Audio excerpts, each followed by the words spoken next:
الاستیعاب میں اور حاشیہ زرقانی علی المواہب کے اندر حضرت عبداللہ ابن عباس رضی اللہ تعالی عنہما سے جب کسی نے پوچھا کہ سب سے پہلے ایمان لانے والے کون ہیں، تو حضرت عبداللہ ابن عباس رضی اللہ تعالی عنہ آپ اس کو فرمانے لگے کہ کیا تم نے حضرت حسان بن ثابت رضی اللہ تعالی عنہ کے اشعار نہیں سنے؟ یہ حضرت حسان رضی اللہ تعالی عنہ کے اشعار بھی اس وقت صحابہ میں بطور دلیل کے پیش کیے جاتے، اور اس کی وجہ یہ تھی کہ اس وقت حضرت حسان رضی اللہ تعالیٰ عنہ کے اشعار ایسا نہیں کہ جو عام کوئی شاعر نعتیہ کلام لکھے اور اس کی تصدیق وہ کسی عالم سے کروائے یا کسی مفتی سے کروائے۔ حضرت حسان کے اشعار وہ ہیں جس کی تصدیق خود میرے محبوب نے فرمائی ہے۔ اس سے بڑی تصدیق اور کیا ہو سکتی ہے کہ محبوب سنے اور سن کے حضرت حسان کو دعا دے اور کہیں اللہم ایدہ بروح القدس، اے اللہ حسان کی جبریل امین کے ذریعے مدد فرما۔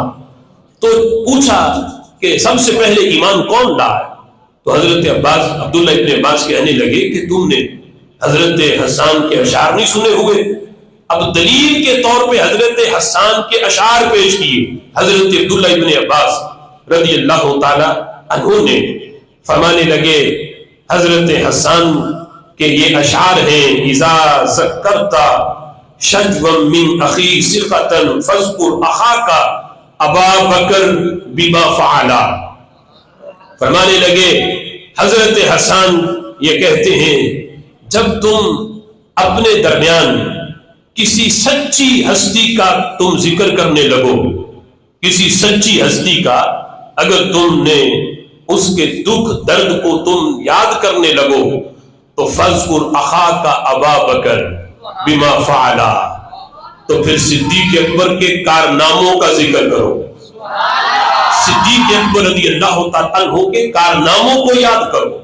سب سے سچی ہستی کے دکھوں کی داستان اگر تم نے بیان کرنی ہے تو پھر صدیق اکبر رضی اللہ تعالیٰ عنہ کے کارناموں کا ذکر کرو۔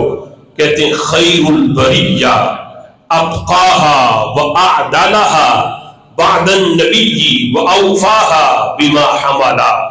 کہتے ہیں خیر البریہ جو پوری انسانیت میں نبیوں کے بعد النبی نبی صلی اللہ علیہ وسلم کے بعد جو پوری انسانیت کے اندر جو سب سے بہتر ہیں اور اتقاها سب سے بڑے متقی ہیں، اعدلها سب سے بڑے منصف انصاف پسند ہیں، اور اوفاها سب سے بڑے وفادار ہیں، اور ذمہ داریوں میں سب سے بڑے جو ذمہ داری نبھانے والے ہیں وہ حضرت صدیق اکبر رضی اللہ تعالیٰ عنہ کی ذات گرامی ہے۔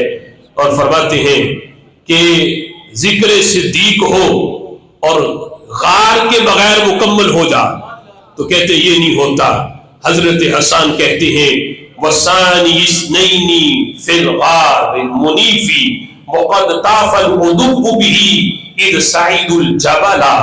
کہتے ہیں حضرت حسان کہ وہ جو بلند پہاڑ کے اوپر جو غار تھی، اس غار میں دو معزز شخصیات میں سے ایک کا نام صدیق اکبر رضی اللہ تعالیٰ عنہ تھا۔ اللہ نے جنہیں ثانی اثنین کہا قرآن میں، وہ دو ہستیاں، ان میں ایک تو اللہ کے محبوب تھے اور دوسرے کون تھے؟ کہتے وہ حضرت صدیق اکبر رضی اللہ تعالیٰ عنہ تھے۔ قد طاف العدو به اذ صعد الجبل، جب دشمن ان کے پیچھے تعقب کرتے ہوئے اس پہاڑ کے اوپر چڑھے اور اس غار کے ارد گرد چکر لگانے لگے، اس وقت غار میں دو شخصیات میں سے ایک شخصیت کو صدیق اکبر کہا جاتا ہے۔